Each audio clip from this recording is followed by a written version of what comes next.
क्या हुआ? जब अचानक से अयोध्या में प्रकट हुए साक्षात विभीषण, कलयुग में ऐसा चमत्कार देखकर सबके होश उड़ गए। प्राण प्रतिष्ठा से पूर्व अयोध्या में कई बड़े चमत्कार हो चुके हैं, जिसमें गिद्धों का दिखना, भालुओं का दिखना, जमीन में से मां सरयू नदी का प्रकट होना शामिल है। लेकिन इस चमत्कार को अभी तक का सबसे बड़ा चमत्कार कहा जा रहा है, जिसके पीछे की सच्चाई जानकर आपके पैरों तले जमीन खिसक जाएगी। आखिर क्या है सच्चाई? क्या सच में लंका के राजा विभीषण अपने मित्र राम लल्ला से मिलने पहुंचे हैं? क्या विभीषण आज भी जीवित है? ऐसे कई रहस्य से पर्दा उठेगा आज की इसी वीडियो में। शुरुआत करने से पहले अगर आप एक सच्चे सनातनी हैं और राम मंदिर बनने से बेहद खुश है तो इस वीडियो को लाइक करें और कमेंट बॉक्स में जय श्री राम जरूर लिखें। अयोध्या में राम मंदिर की प्राण प्रतिष्ठा की तैयारी जोर शोर से चल रही है। 22 जनवरी को राम लल्ला को गर्भगृह में स्थापित किया जाएगा। हर राम भक्त को इस दिन का लंबे समय से इंतजार था। अयोध्या में 22 जनवरी से लेकर 25 मार्च तक कई खास कार्यक्रमों का आयोजन किया जाएगा। इस बीच मंदिर के गर्भगृह के निर्माण का काम 24 घंटे चल रहा है। 22 जनवरी को राम मंदिर में राम लल्ला की प्राण प्रतिष्ठा होने वाली है। किसी भी मंदिर में की जाने वाली भगवान की मूर्ति की प्राण प्रतिष्ठा का बहुत महत्व होता है। मूर्ति की प्राण प्रतिष्ठा के बिना भगवान का पूजन अधूरा माना जाता है। आगे वीडियो में जानते हैं कि प्राण प्रतिष्ठा क्या होती है और जानेंगे विभीषण कैसे राम मंदिर में प्रकट हुए। सनातन धर्म में किसी भी मूर्ति की प्राण प्रतिष्ठा बहुत महत्वपूर्ण मानी जाती है। प्राण प्रतिष्ठा मूर्ति स्थापना के समय किया जाता है। किसी भी मूर्ति की स्थापना के समय उस प्रतिमा रूप को जीवित करने की विधि प्राण प्रतिष्ठा कहलाती है। प्राण शब्द का अर्थ जीवन शक्ति और प्रतिष्ठा का अर्थ स्थापना होता है। ऐसे में प्राण प्रतिष्ठा का अर्थ जीवन शक्ति की स्थापना करना या देवता को जीवन में लाना होता है। बिना प्राण प्रतिष्ठा के कोई भी मूर्ति पूजा के योग्य नहीं मानी जाती है। मान्यता है कि प्राण प्रतिष्ठा के जरिए मूर्ति में जीवन शक्ति का संचार होता है और वह मूर्ति देवता के रूप में बदल जाती है।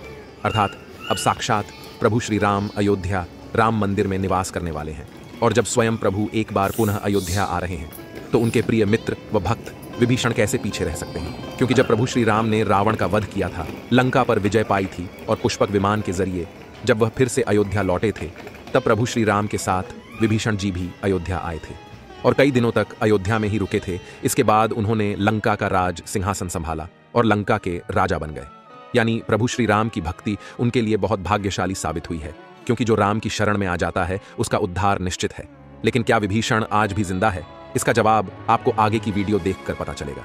हिंदू धर्म की पौराणिक कथाओं के अनुसार माना जाता है कि 8 महान विभूतियां आज भी सशरीर जीवित हैं, जिनमें से कुछ रामायण काल के हैं तो कुछ महाभारत काल के, तथा कुछ विभूतियां उससे भी पहले के काल से आज तक जीवित हैं। पौराणिक मान्यता के अनुसार विभीषण, अश्वत्थामा, बलि, वेदव्यास, हनुमान जी, कृपाचार्य, भगवान परशुराम और मार्कंडेय ऋषि चिरंजीवियों में शामिल हैं। चिरंजीवी का अर्थ होता है जो सृष्टि के अंत तक जीवित रहे और जिसकी उम्र भी ना बढ़े, और विभीषण भी इन्हीं चिरंजीवियों में से एक है जो आज भी इस धरती पर मौजूद है और अनंत काल तक जीवित रहेंगे। लेकिन यह वरदान आखिर उन्हें किसने दिया, ये बड़ा जानने का विषय है। भगवान राम के अनन्य भक्त विभीषण बाल्यकाल से ही धर्मपरायण रहे। वह अपने बड़े भाई रावण के धर्म विरुद्ध कार्यों का विरोध भी करते थे। उन्होंने लंका युद्ध में भी धर्म का पालन करते हुए भगवान राम का साथ दिया। इसलिए प्रभु श्री राम ने उन्हें सृष्टि के अंत तक अजर अमर रहने का वरदान दिया। जब कलयुग का अंत होगा उस समय भगवान विष्णु एक बार फिर से अवतार लेंगे, जिसका नाम कल्कि होगा। तब ये 8 चिरंजीवी भगवान कल्कि का साथ देंगे और फिर से सतयुग की स्थापना करेंगे। इसका मतलब यही निकलता है कि विभीषण आज भी जीवित है, लेकिन आखिर प्राण प्रतिष्ठा से पहले उन्हें राम मंदिर में उन्हें कब और कैसे देखा गया, आगे वीडियो में जो घटना हम आपको बताने वाले उसे सुनकर आपके होश उड़ जाएंगे। ये घटना है 11 जनवरी रात्रि 12 बजे की। रोजाना की तरह सभी मजदूर राम मंदिर के गर्भगृह का कार्य करके अपने तंबू में विश्राम कर रहे थे। तभी मजदूरों को मंदिर के अंदर से प्रभु श्री राम के नाम जाप की ध्वनि सुनाई दी। अभी किसी भी अन्य व्यक्ति को रात्रि के समय राम मंदिर में घुसने की अभी अनुमति नहीं है। तब उन्हें ऐसा लगा कि शायद किसी आसपास के मंदिर द्वारा उन्हें ध्वनि सुनाई दे रही होगी, तो सभी मजदूर रात्रि में वापस सो गए। लेकिन सुभाष नाम के एक मजदूर को लगातार यह बात खटक रही थी। उसे वह आवाज राम मंदिर से ही आती प्रतीत हो रही थी, तो उसके मन में जानने की उत्सुकता हुई, आखिर इतनी रात्रि को राम मंदिर के अंदर राम नाम का जाप कौन कर रहा है। उसने अपने साथियों को उठाना चाहा, लेकिन सभी गहरी नींद में थे। तब सुभाष अकेले ही राम मंदिर परिसर में पहुंचा। वे काफी महीनों से राम मंदिर के निर्माण कार्य का हिस्सा था। उसे राम मंदिर का एक एक दरवाजा, एक एक कोना अच्छी तरह से पता था। जब उसने राम मंदिर के गर्भगृह में झांक कर देखा तो वहां पर एक बहुत ही दिव्य पुरुष, जिनके अंदर से काफी तेज प्रकट हो रहा था। वे अपने हाथों में माला लिए राम नाम का जाप कर रहे थे। ऐसा लग रहा था मानो वे काफी दिव्य पुरुष हों और किसी पौराणिक समय से आए हों।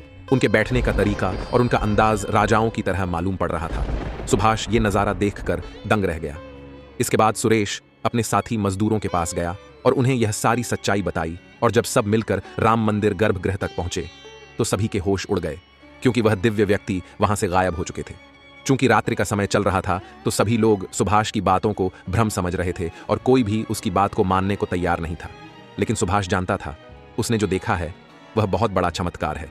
लेकिन उसके मन में एक ही सवाल था कि रात्रि 12 बजे राम मंदिर में राम नाम का जाप करते हैं वह दिव्य पुरुष आखिर थे कौन? क्योंकि आज के समय में किसी भी पुरुष के अंदर इतना तेज नहीं हो सकता, उनका संबंध पौराणिक काल से ही हो सकता है। और अगर रामायण काल की बात करें तो 2 ही शख्सियत है जिनके होने का दावा आज भी कलयुग में कहा जाता है। पहले है हनुमान जी और दूसरे हैं विभीषण। तो पूरी संभावना यही है कि सुभाष ने राम मंदिर में रात्रि के समय जिस महापुरुष को देखा था वह राजा विभीषण हो सकते हैं, क्योंकि वह आज भी धरती पर जीवित है और 8 चिरंजीवियों में से एक है। ऐसे दिव्य मौके पर राम मंदिर में कई चमत्कार लगातार हो रहे हैं। जहां कहीं दिव्य शक्तियां भी राम भगवान के स्वागत के लिए अयोध्या आ पहुंची है। राम मंदिर के उद्घाटन की तैयारी अब अंतिम चरण में है। इस बीच एक और जहां श्री राम जन्मभूमि तीर्थ क्षेत्र ट्रस्ट लगातार तैयारी की जानकारी साझा कर रहा है, वहीं राम मंदिर के इस महायज्ञ में देश का हर राम भक्त अपनी आहुति अर्पित कर रहा है।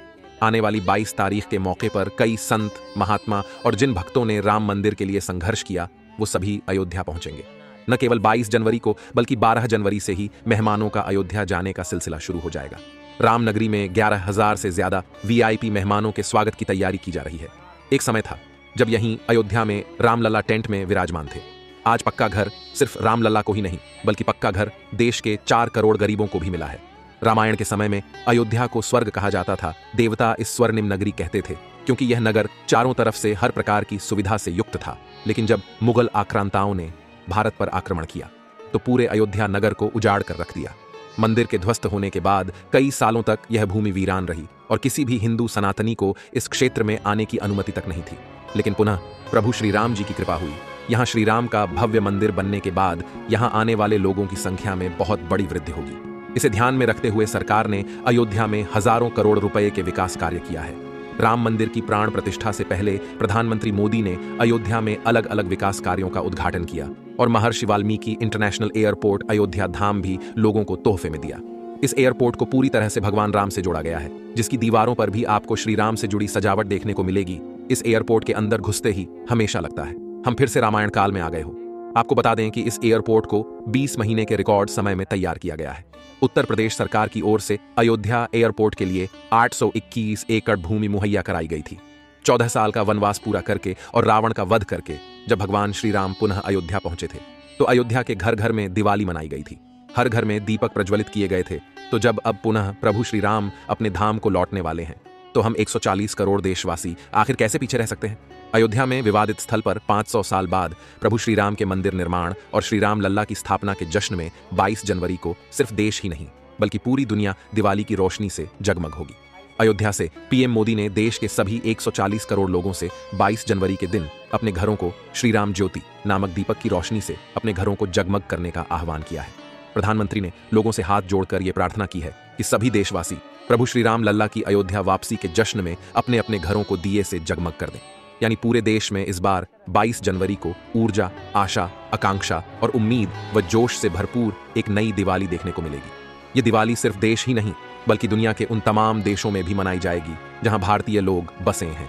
इसी बीच अब राम मंदिर प्राण प्रतिष्ठा से पहले रामलला के भक्तों के लिए एक और बड़ी खुशखबरी है। दरअसल अब रामलला के गर्भगृह का मुख्य द्वार सोने से बनाया गया है, जो मंदिर के मुख्य द्वार के तौर पर स्थापित कर दिया गया है। राम मंदिर में सोने के दरवाजे की कुछ खासियत भी है। बता दें कि रामलला के गर्भगृह में लगाए गए सोने के दरवाजे पर खूबसूरत नक्काशी की गई है। मंदिर के भूतल पर ऐसे 14 दरवाजे लगने वाले हैं। लेकिन दोस्तों, जब हम राम मंदिर को बनता हुआ देखते हैं तो हमें बड़ा गर्व होता है कि हम राम मंदिर को अपनी आंखों से बनता हुआ देख रहे हैं। हमें उस स्थान पर राम मंदिर के अंदर जाने का मौका भी मिलने वाला है। लेकिन एक समय ऐसा भी था जब यहां पर हजारों कार सेवकों ने इस मंदिर के निर्माण के लिए अपने प्राणों का बलिदान दे दिया था। 1528 ईस्वी में श्री राम मंदिर को बाबर के आदेश से उसके सेनापति मीर बाकी ने गिराकर वहां एक मस्जिद बना दी। इसके बाद से हिंदू समाज एक दिन भी चुप नहीं बैठा। वह लगातार इस स्थान को पाने के लिए संघर्ष करता रहा। 23 दिसंबर 1939 को हिंदुओं ने वहां रामलल्ला की मूर्ति स्थापित कर पूजन एवं अखंड कीर्तन शुरू कर दिया। विश्व हिंदू परिषद द्वारा इस विषय को अपने हाथ में लेने से पूर्व तक 76 बार श्री राम जन्मभूमि मुक्त कराने के प्रयास किए हिंदुओं ने किए, जिसमें देश के हर भाग से हजारों नर नारियों का बलिदान हुआ, पर पूर्ण सफलता उन्हें कभी नहीं मिल पाई। 2 नवंबर 1990 को तत्कालीन मुख्यमंत्री मुलायम सिंह यादव की सरकार में कार सेवकों पर पुलिस ने बर्बरतापूर्वक गोलियां चलाई थीं, जो कि सच में एक निंदनीय घटना है। उस समय अयोध्या के वासुदेव गुप्त, राजेंद्र धरिकार, रमेश पांडेय और कोलकाता के दोनों कोठारी बंधुओं सहित अनेक कार सेवक इसमें शहीद हो गए थे। नीचे कमेंट बॉक्स में आप इन्हें श्रद्धांजलि जरूर दें। लेकिन दोस्तों कहते हैं, जो सच होता है वो स्प्रिंग की तरह होता है, उसे जितना दबाया जाए वह उतना ही तेज गति के साथ ऊपर आता है। 9 नवंबर 2019 का दिन सुनहरे अक्षरों में दर्ज किया गया, जब सुप्रीम कोर्ट की 5 जजों वाली बेंच ने ऐतिहासिक फैसला सुनाया और विवादित जमीन हिंदू पक्ष को मिली। और अब 22 जनवरी 2024 को भव्य राम मंदिर के अंदर रामलाल की प्राण प्रतिष्ठा होने वाली है। इस प्राण प्रतिष्ठा के भव्य समारोह में देश विदेश की 11,000 हस्तियों का आमंत्रण दिया गया है। लेकिन दोस्तों, कुछ राजनीतिक दलों ने राम मंदिर किस भव्य समारोह में आने का न्योता ठुकरा दिया है। इसके संदर्भ में देशवासियों का कहना है कि दुनिया में देवता और राक्षस दोनों प्रकार के लोग रहते हैं।